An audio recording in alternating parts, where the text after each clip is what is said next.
میں نے اپنے والد سے پوچھا فقلت لأبی ای الناس خیر بعد النبی صلی اللہ علیہ وسلم، میں نے اپنے والد سے پوچھا کہ لوگوں میں سب سے بہتر کون ہے نبی کریم صلی اللہ علیہ وسلم کے بعد؟ ای الناس خیر بعد النبی صلی اللہ علیہ وآلہ وسلم، سب سے بہتر شخص۔ اب دیکھیے جناب، یہ حضرت علی رضی اللہ عنہ کا فیصلہ ہے۔ لوگ حضرت علی کو مانتے ہیں تو پھر یہ بات بھی مان لیں، اگر واقعی علی کو مانتے ہیں تو۔ حضرت علی فرماتے ہیں، وہ محمد بن حنفیہ ان کے بیٹے کہتے ہیں میں نے خود سنا، کہنے لگے قال ابو بکر، سب سے بہتر انسان نبی پاک صلی اللہ علیہ وسلم کے بعد ابو بکر ہیں۔ پھر میں نے پوچھا کہ ثم من، پھر کون ہے؟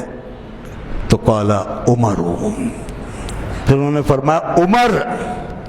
یہ حضرت علی فرما رہے ہیں کہ پھر اس کے بعد عمر ہیں۔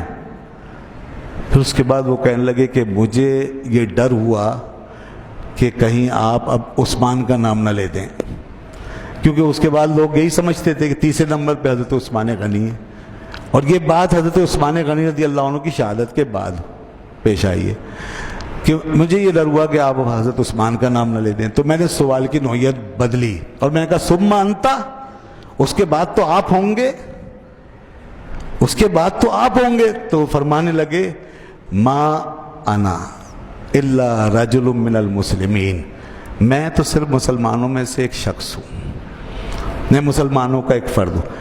آپ نے اپنے آپ کو کسی بھی کیٹیگری میں شمار نہیں کیا، یہ آپ کی عاجزی ہے، ورنہ حضرت عثمان کے بعد چوتھے نمبر پہ آپ کا ہی مقام ہے، آپ ہی کی فضیلت ہے، لیکن یہاں آپ نے بطور عاجزی کے اپنا بالکل ذکر ہی نہیں کیا اور فرمایا میں تو ایک عام مسلمان ہوں، یہ عاجزی ہے۔ لیکن جو کچھ اس سے پہلے فرمایا حضرت ابوبکر صدیق کے بارے میں، حضرت عمر فاروق اعظم رضی اللہ عنہ کے بارے میں، وہ عقیدہ ہے، وہ مسلمانوں کا عقیدہ ہے، وہ مسلمانوں کا نظریہ ہے، وہ قرآن و سنت کی تعلیم ہے، وہی تعلیم جس کا میں کچھ ذکر کرتا ہوا آ رہا ہوں کہ قرآن کی آیتیں کیا بتا رہی ہیں اور احادیث نبویہ کیا بتا رہی ہیں۔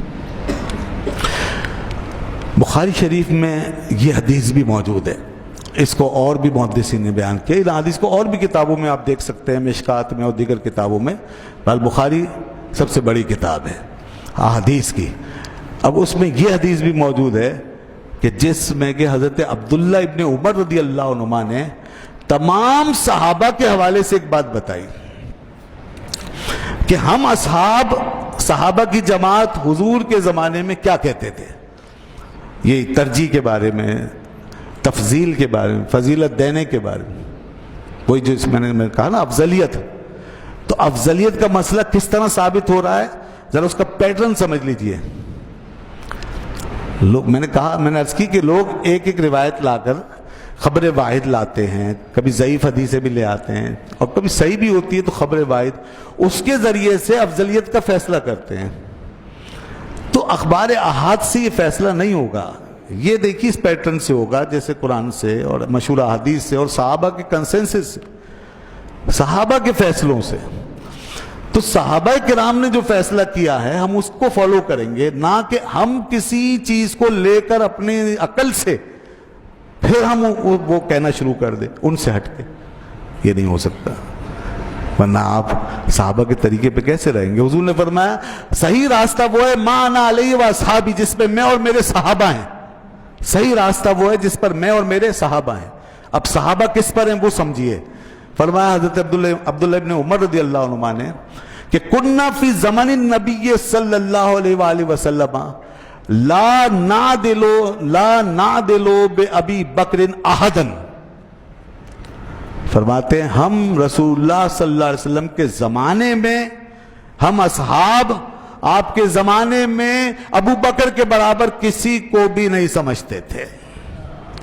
یہ بالکل واضح الفاظ ہیں، یہ صحابہ اپنا عقیدہ بتا رہے ہیں، اپنا فیصلہ بتا رہے ہیں، یہ صحابہ کہہ رہے ہیں۔ بھئی یہ عقیدے ہمارے گھر سے نہیں آئے، یہ ہم نے بیٹھ کے نہیں لکھے، یہ جوشیلی تقریروں سے نہیں اخذ کیے گئے۔